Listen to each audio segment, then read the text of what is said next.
Hey everyone, welcome to another edition of BSR Sports Talk here on BostonSportsRadio.net. I'm Ashish Sharma, as usual, joined by Brian Roach, and today we are breaking down the very dominant Patriots win against the Indianapolis Colts. 59-24 was the final score. Brian, it was quite a game yesterday, wasn't it? Yeah, it was just like every part of the Patriots game was working out for them. The special teams, the defense, and especially the offense, of course, with Tom Brady at the helm. Yeah, obviously, I think that was the most complete game of football from end to end that I think we've seen all season. As you said, all three phases of football were played yesterday. And it was actually a pretty tight game at the half, 24-17. And I thought it was going to be one of those games that came down to the wire. And we are kind of be thinking to ourselves, oh, here we go again. Is the offense going to be able to close? Is the defense going to be able to play well? And yeah, I think the offense closed because it was a pretty close game at the half. And they played really well down the stretch in the fourth quarter and really kept the pedal to the metal there.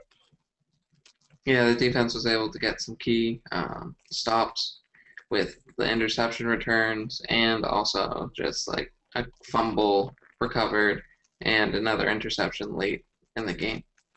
Exactly. So let's start now. I mean, obviously, we have a lot to talk about. A lot happened in that game, including the debut of Aqib Talib, which we'll get to. But first, I want to talk about Rob Gronkowski leaving in the fourth quarter. We saw him kind of walking off the field with about 3 minutes to go.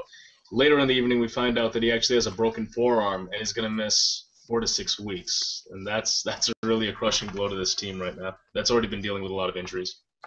Yeah, I mean, it felt as if like he should have not played in the fourth quarter. Well, at least the last part of it, and apparently he broke it like during an extra point. So that will hinder the offense, but it won't take the Patriots out of the playoff picture. Yeah, I mean, considering the 4 to 6 week timetable, we're looking at getting him back week 16 at the latest, and hopefully he can get back right before the playoffs, and that just makes it all the more important to lock up that. I mean, the Houston Texans are probably going to get the number 1 seed. We know that, but at least the Patriots have some hope in terms of stealing away that 2nd seed from the Baltimore Ravens and getting a first-round bye, which this team desperately needs, considering all the injuries that they've been dealing with. Aaron Hernandez being one. Now you can add Rob Gronkowski to that. If you want to go offensive line, you can look at Dan Connolly and Logan Mankins. And they have really been banged up, and hopefully this isn't too long, and it makes, I think, Edelman's job and Woodhead's job, especially next week and the following weeks with Gronkowski and Hernandez out. We don't know where we're getting Hernandez back. I think they're going to get more reps, more snaps, and, I mean, with Edelman having such a big game yesterday, I think you can still feel okay about this offense. Yeah, I mean, it might hurt the run game a little bit because he was a key part in, like, the blocking and everything. So maybe Ridley might suffer, maybe even Vereen might suffer a little bit, but I feel as if the offense with Tom Brady at the helm should still be able to put a lot of points on the board. The defense should be able to. I mean, Rob Gronkowski was actually he was going to be put in for like a couple of the punting plays, for instance, and I don't think they put him in there, but he was going to be put in there. So. Right. And I mean, like I said, this is a high-powered offense. They've got Tom Brady. They've still got weapons like Wes Welker and Brandon Lloyd, who we'll get to in a little while. And again, Julian Edelman can show what he can do, given that he's healthy and he gets enough snaps. So they've got other guys, and I think Hernandez is not too far from coming back. If he doesn't come back next week, I'm pretty confident now, especially with the injury to Gronkowski. I hope he can be back at least in 2 weeks, so we'll see what happens there. But another key injury that we're not really talking about right now that happened was Chandler Jones left, I believe, in the second quarter with an ankle injury. And like you said, he came back out to the sideline, and you're pretty optimistic that it's not going to be that big a deal. Yeah, I mean, maybe he might miss next week, but he'll probably just be like a game time decision, basically. So that's how I feel about it. I mean, I don't know the extent of the injury. I don't think like an MRI was taken or anything. So I'm hoping, yeah, because I mean, he's definitely become our, defensive rookie of the year right here in New England, and he could certainly make a play for that at the national level. I think he has been the best defensive rookie in this year's draft. And yeah, I agree with you. It did look like it's not going to keep him out too long. At the very least, I think he might sit next game, especially now getting later in the season. And you have to look, the next game, this is not a regular week. This is a very short week for these New England Patriots because they've got, a Sunday game, which they just played yesterday, and then they're playing again this Thursday on Thanksgiving against the Jets. So I don't think it's in the best interest to really rush Chandler Jones back on 4 days rest. So I think it's a very big possibility that you're not going to see him start. And then he'll take the extra rest because they don't play on Sunday, so they'll sort of have a week and a half to prepare for the next game after Thanksgiving. So again, it didn't look as bad. I think he can get back from it. I think he got a little rolled up on, but I think the Gronkowski injury for the offense is going to be a lot more damaging than Chandler Jones' injury because he'll be back, in my opinion, a lot sooner than later. Now, I want to move on to the secondary, which actually looked a lot better yesterday. Now, given they still allowed 24 points to Andrew Luck, and you said he had over 300 yards, correct? Yeah, Andrew he Luck had 334 with the 2 touchdowns and 3 interceptions, yeah. Okay, so obviously still allowing big yardage, a lot of touchdowns. They did have 3 interceptions. One of them was to Aqib Talib, a pick six, so quite a debut for him. Alfonso Dennard had the other one, which was an 80-something yard return after the interception. So, and then who had the third interception? I can't quite remember who had the third one, but Andrew Luck did throw a third pick. And but in general, I think the secondary has looked a lot tighter yesterday. I saw a lot of pass breakups. I think McCourty had the breakup of the year that was going to be a touchdown down the sideline. I don't know if you remember this. It was in the first or second quarter, and he flew in out of nowhere and just I think it might have been T.Y. Hilton that he just absolutely knocked out of bounds and broke up that ball with Talib there as well. So obviously, guys are still giving up some big plays here and there, but they just look better in general yesterday. Yeah, well, in the first quarter, they did not look good at all with that. And the big play on, I think it was Arrington. There was a big play on him that defensive pass interference that cost the Patriots 40 yards. Mm-hmm. So they were on the New England 46, and then he does his thing, defensive pass interference. They're at the 6-yard line. So. Right, and I remember Phil Simms was actually crediting him, like, good thing he did the pass interference, otherwise that would have been a touchdown. I was thinking to myself, yeah, but Phil, why was that guy so far ahead of him in the first place? You shouldn't let the guy get so far ahead of you on defense. So, in any case, it would have been a pass interference or a touchdown, but still they kind of crumbled there. And then not Razai Dowling, but Aqib Talib showed a little bit of rust early on. He got burned on a touchdown from Luck to Hilton, and then later on another one. But again, this guy hasn't played a football game in 4 weeks. He's coming into a new team, a new defensive system. Despite all that, I thought he played pretty well. Obviously, he tacked on the pick six, which was actually a pretty interesting one. It didn't look like one when he first made it. I didn't think he was going to take it to the house, and it was. There was a lot of good blocking on the Patriots end.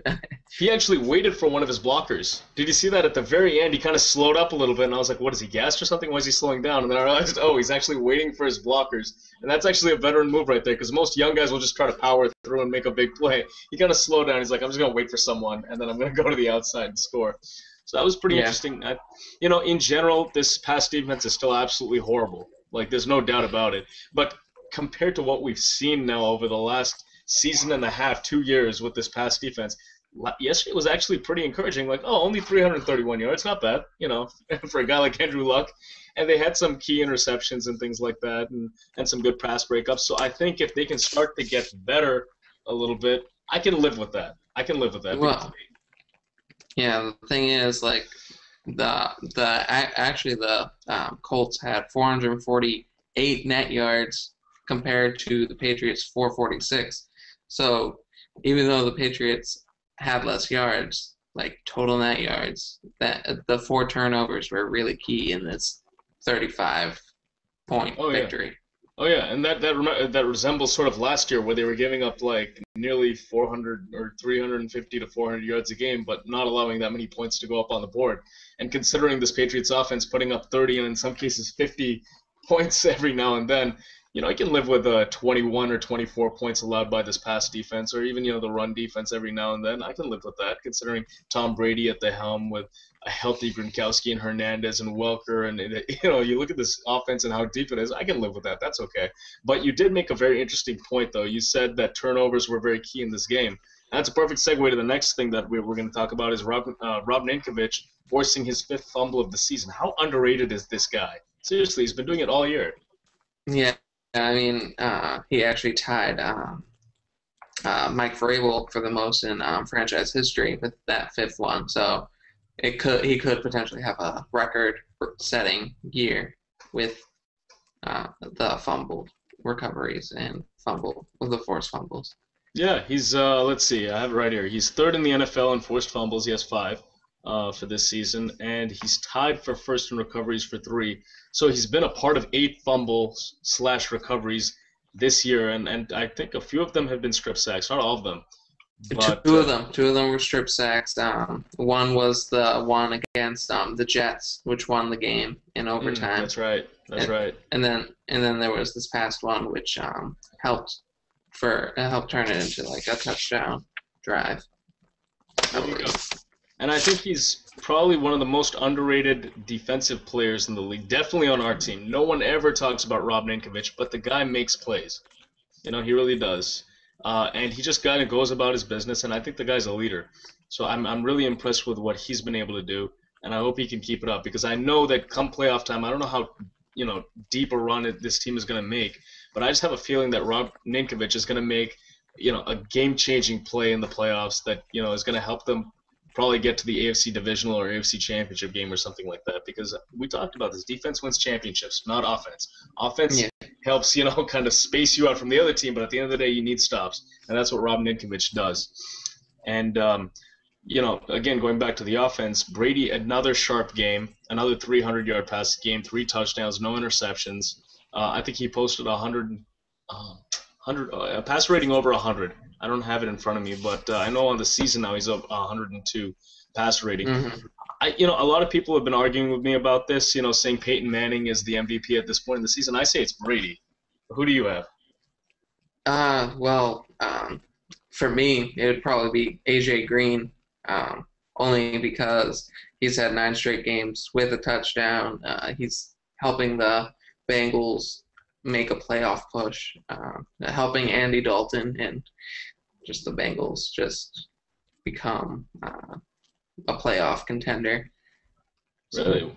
When's the last time a wide receiver won MVP? Has that ever happened? And I feel like if it did, it would be Jerry Rice that did it. I'd have to look that up.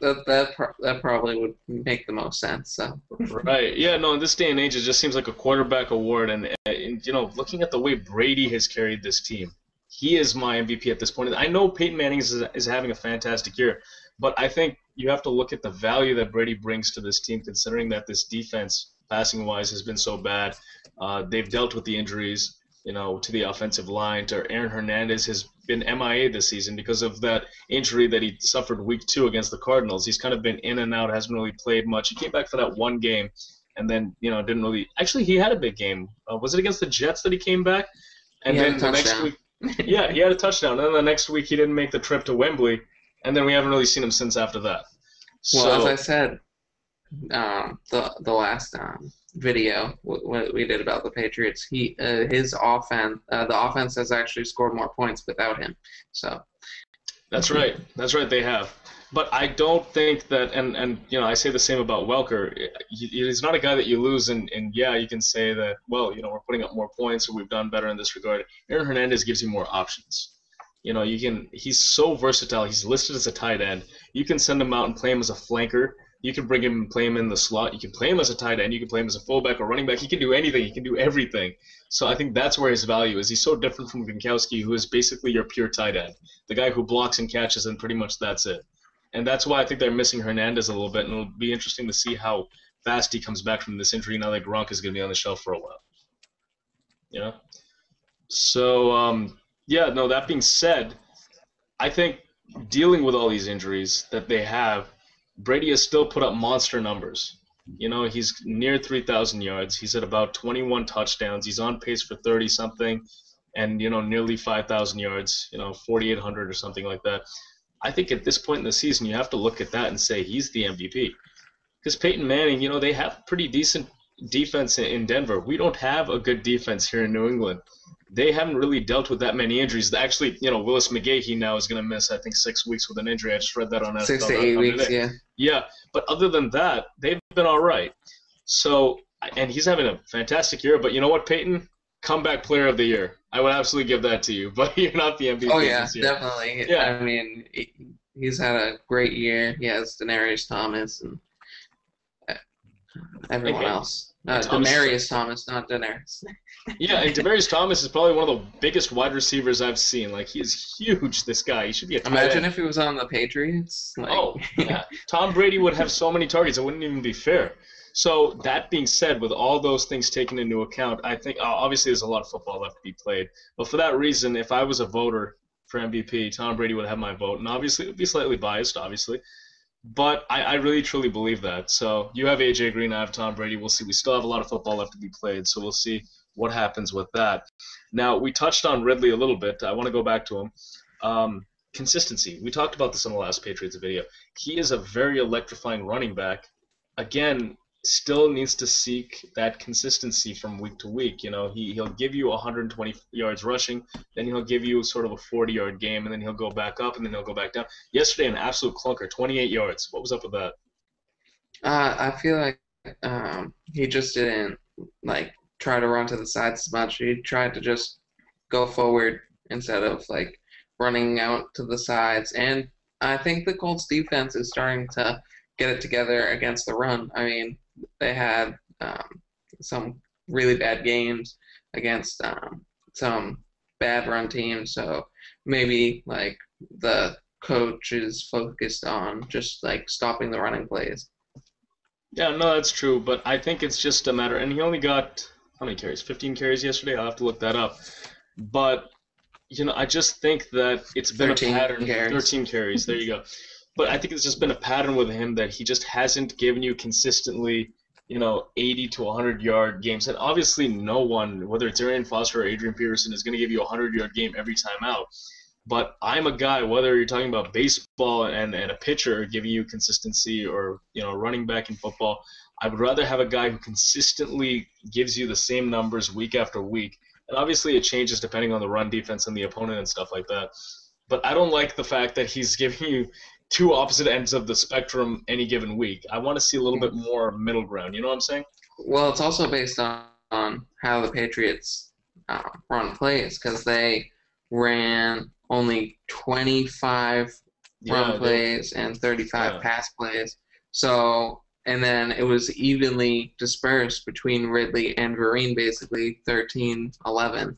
So, and then there was that 147 run by Edelman, but yes, that's right. Other than that, it was basically a split between Vereen and Ridley. So you can't expect to get 100 yards out when you're not getting enough. No, that's true. The play.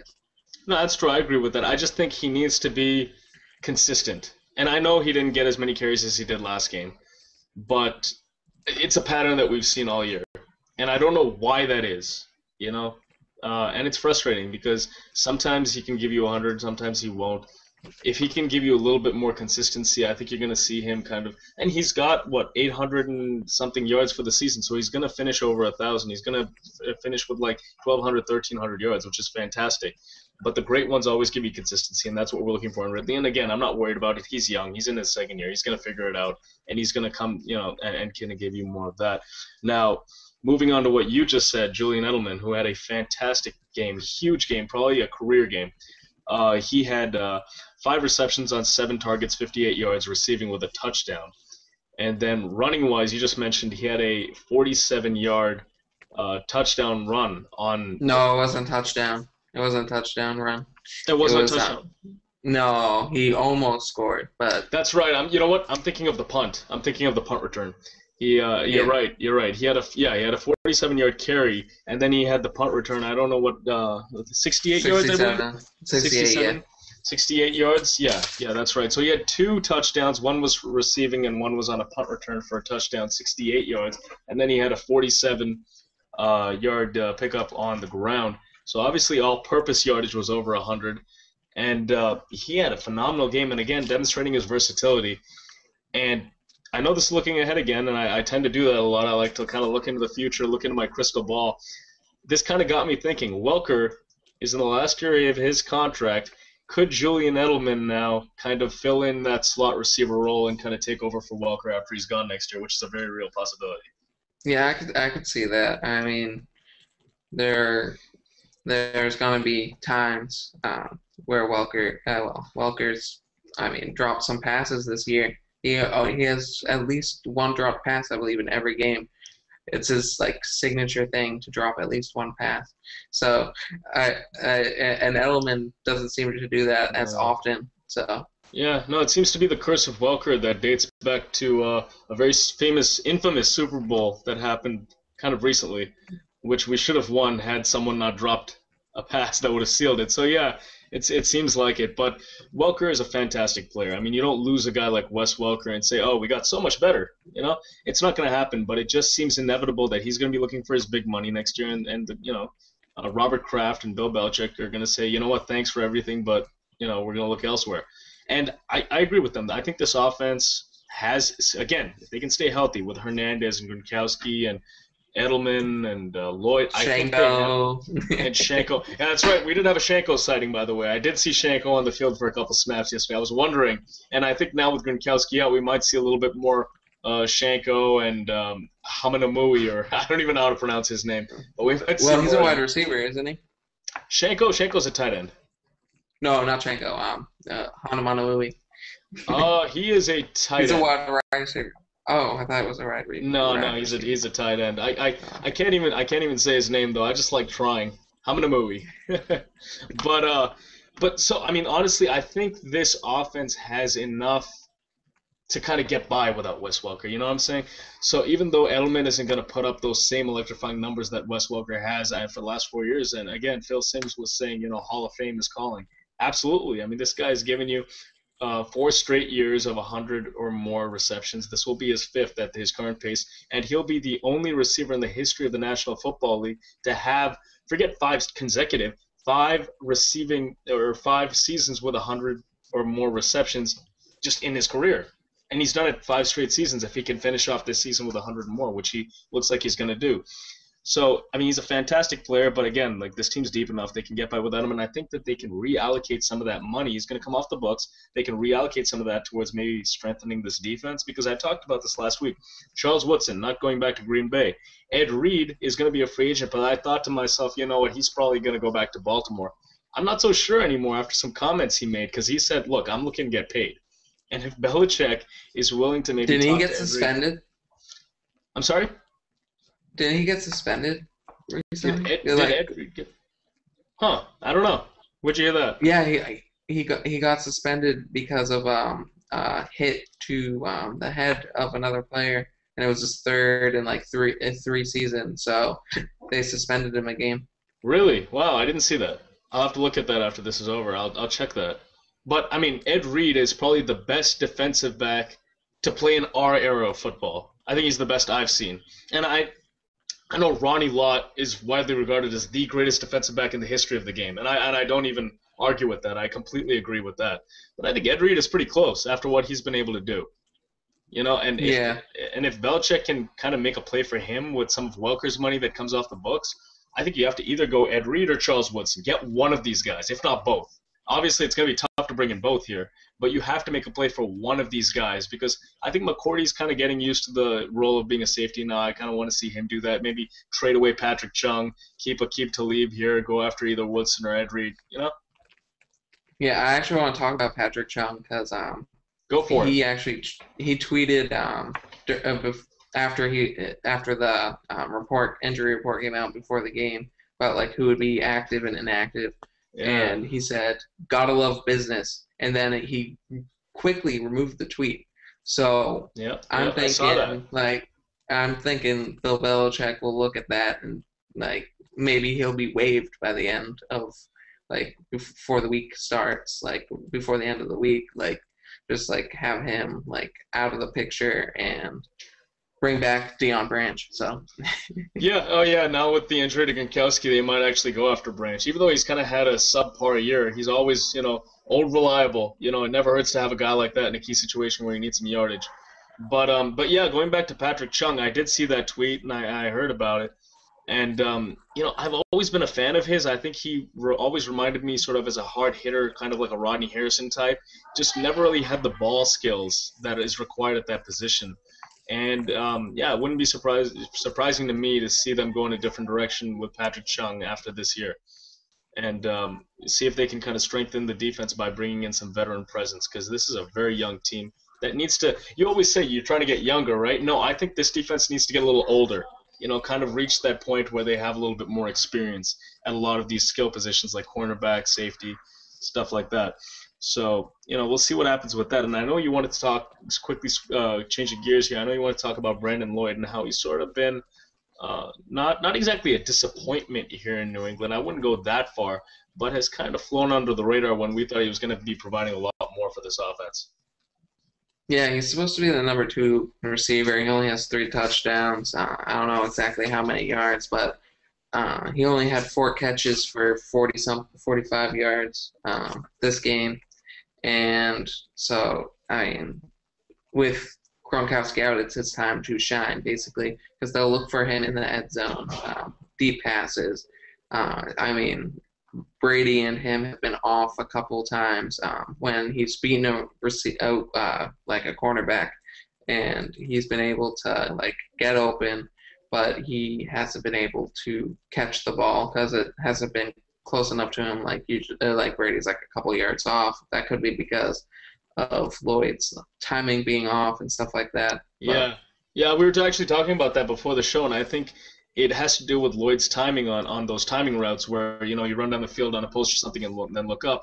And we were going back and forth and saying, you should put part of that on Brady. And I said, no, I don't think so, because, again, Brady's never seemed to have that problem when you go back and, as far as David Patton or, Deion Branch early on, Jabbar Gaffney, Randy Moss, he always timed it perfectly with those guys. So I think it has to fall on Brandon Lloyd, because why is this guy not able to make – I haven't seen one – deep pass, except for the one that he had, I think week 2 or 3, where he had that diving catch in the end zone, where he just went all out on over-the-shoulder catch. Other than that, I haven't really seen that much of a vertical threat from Brandon Lloyd when I thought that's what we were getting.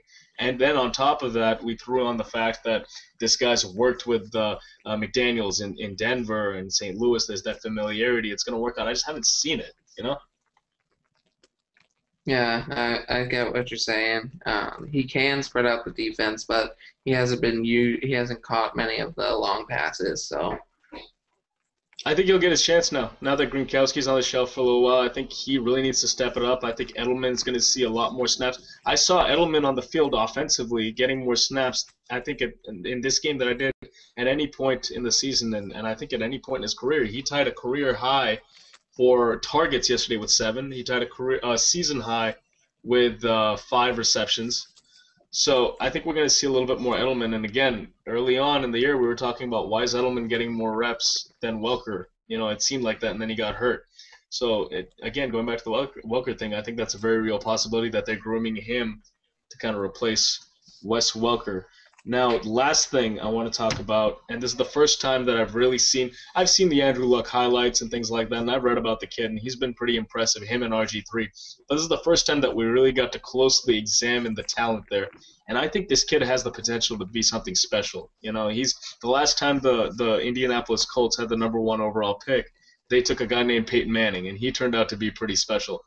So I think Andrew Luck, based on what I saw yesterday, obviously the raw talent is there. He has the leadership. Made some poor decisions, but you know what? He's a rookie. He made 3 interceptions. But I think he's going to be a star. Yeah, I can see that happening. Especially he's 6-4 this year, that team record wise. If he gets another wide receiver like T.Y. Hillman, to me, is the guy who will replace Reggie Wayne, and then they'll have to find another wide receiver to be the number 2. So, yeah, I could see him being able to throw it deep and actually do pretty good in this league. Yeah, and I mean, I've never seen. I mean, you see rookies come in, and this is a tough league, and I've never seen guys like Robert Griffin III and Andrew Luck come in and just be so poised so early on. It was like, they've been in the league for so long. And like you said, he still has a young. I mean, yes, Reggie Wayne is there, but for the most part, his wide receiving group is not all that old. And it's kind of like when Peyton Manning came into the league. Marvin Harrison was right there, and then he got Dallas Clark a couple of years later, and then a few years after that, they got Reggie Wayne. So they kind of built sort of a core four around those guys, as well as Edgerrin James was there for a little while. So I think you get the pieces for Andrew Luck, and this is, again, going to be a very high-powered Indianapolis Colts team. And this is going to be a pretty tough division down in the South with the Houston Texans playing the way they are right now. Yeah, it's gonna be a tough battle over the next decade or so if the Colts can hang on to Luck that long. Yeah, we'll see what happens. But I'm excited for this guy. Just as a fan of the game, I think he's going to be fantastic for a long time. And, just in general, I just enjoy seeing guys live up to the hype. So often we've seen these guys come in first overall pick. He's going to be a superstar. And then what happens? They just they're out of the league in 3 years. You look at guys, look no further than Jamarcus Russell. I always use him as sort of the classic example. Or guys like Vince Young. Yeah, he's still in the league. What's he doing now? He's a backup in Philly. These guys that come in. So I enjoy when these guys come in the first round and actually live up to that. Now, then again, that being said, it's only been 1 year. Vince Young got off to a pretty hot start his first year, too. So let's give them a couple seasons before we say, okay, these guys are the real deal. But I think they're so far they've impressed me, and I enjoy what they're doing. And they're both good guys. So, that's just the cherry on top. So I really hope this continues. And from a fan's perspective, I think they'll give you damn good football. So we'll see what happens on that end. Okay, so that pretty much wraps it up here for us on this edition of BSR Sports Talk. Next time we'll talk to you, we'll probably talk some Celtics, wrap up the Thanksgiving game with the Patriots as well. And hopefully the Patriots can get another Q when they got, like we said, a short week coming up here. Play again on Thursday. So we'll probably be right back at you guys for that one. And, until then, enjoy Thanksgiving. Happy Thanksgiving, everyone. Hope you all enjoy time with friends and family, and we'll catch you after the holiday. Thanks a lot, guys. Take care.